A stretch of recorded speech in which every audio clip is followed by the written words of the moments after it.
The drivers are expected to undertake a COVID-19 test 48 hours before departing from their point of origin. And they should only travel once they have this certificate in hand. Proceed on then to their journey to cross the various borders. This is important because we do not want to create congestion and a backlog of truck drivers at the points of entry or exit into the country. Unfortunately, we have had to contend with this, particularly at our borders with Uganda.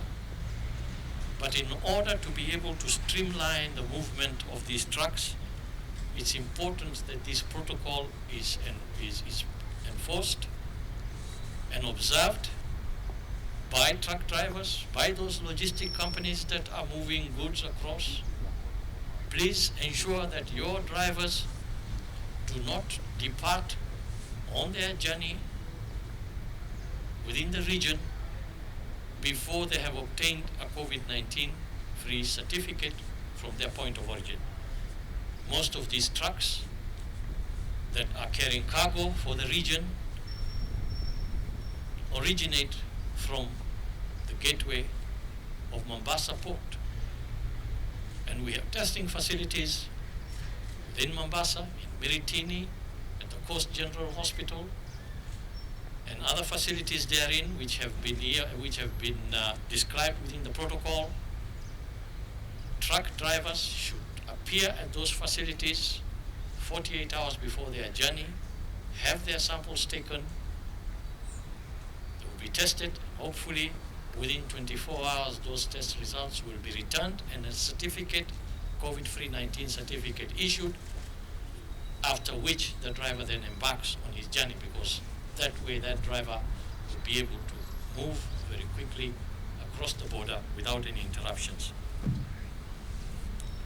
It's unfortunate that some of our truck drivers are not following these protocols and rules, thereby creating a big problem at the border crossing points and causing unnecessary congestion. I want to appeal to them to pay attention to the guidelines, and if they fail to do this, then they will create a problem of congestion at the ports, but they will also create a problem for themselves because they will be held back at all those points for quite a number of days. We don't want that to happen. Fellow Kenyans, let me now give you the COVID-19 situation as of today. Over the past 24 hours, we have tested 2,892 samples, of which 72 tested positive for coronavirus. This now brings the total number of positive cases to 2,093, while the total number of samples tested so far is 82,946. If we break down the distribution of these 72 positive cases by county, the picture is as follows. Nairobi, 39 cases, Busia, 13 cases, Mombasa, 8 cases, Kajiado, 4 cases, Migori, 3 cases, Kiambu, 2 cases, Garissa, 2 cases, and Kisumu, 1 case. The cases are distributed in the sub-counties as follows. The 39 cases in Nairobi are from Kibra, 16, Embakasi South, 8, Ruaraka, 5, Westlands, 5, Langata, 2, Embakasi West, Starehe, and Dagoretti North, 1 each. In Mombasa, the 8 cases are from Mvita, 2, Changamwe, 2, Kisauni, 2, and Likoni and Nyali, 1 each.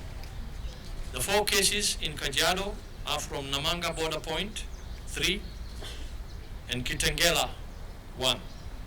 In Migori, all the 3 cases are from Isabania Border Point, while the 2 cases in Kiambu are from Githunguri. In Garissa, the 2 cases are from Garissa town, while in Kisumu, the 1 case is from Kisumu Central. In terms of gender distribution, 50 of these 72 cases are male and 22 are female. Age-wise, the youngest is 11 years old and the oldest is 73 years old. Today, and it is always something to delight in when you have a recovery, we are delighted to inform you that 17 patients have been discharged from our various hospitals. This now brings to 499 the total number of those who have so far recovered from the disease. We thank God and our healthcare workers for this great achievement. The other side of the coin, of course, is when we have a death. And today we are sad to note that we have lost another 2 patients to the disease, bringing our total number of fatalities to 71. Our heartfelt condolences go to the family and friends of these 2 patients. Finally, we continue to appreciate the good work that our healthcare workers of all cadres across the country continue to do under very difficult conditions and circumstances. We can only pray to God to continue blessing them as they offer critical health services to our people. Thank you.